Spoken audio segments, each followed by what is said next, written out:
Today in our native lesson, we are playing riddle. Are you ready?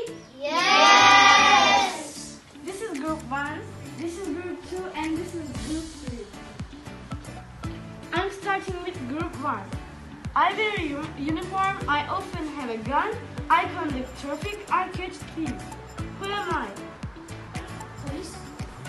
Yes, it's true. Group 1 has 5 points.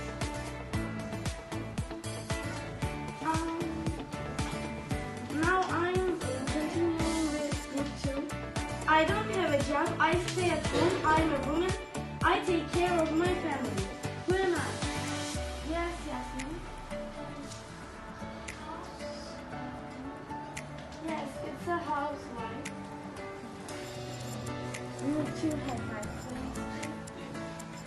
I work in an office, I make phone calls, I send emails, I make appointments. No. Yes. Group 2 has 5 points too.